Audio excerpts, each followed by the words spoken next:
Hello! In this video I will show you how to insert SIM card and SD card into Redmi K80. So you have to start by opening your SIM tray, like this.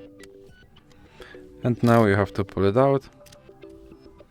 And you have to place your SIM card and SD card on your SIM tray, like this.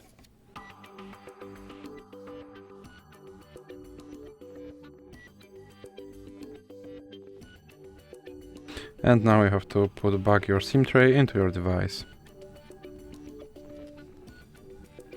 And now your SIM card and SD card should work.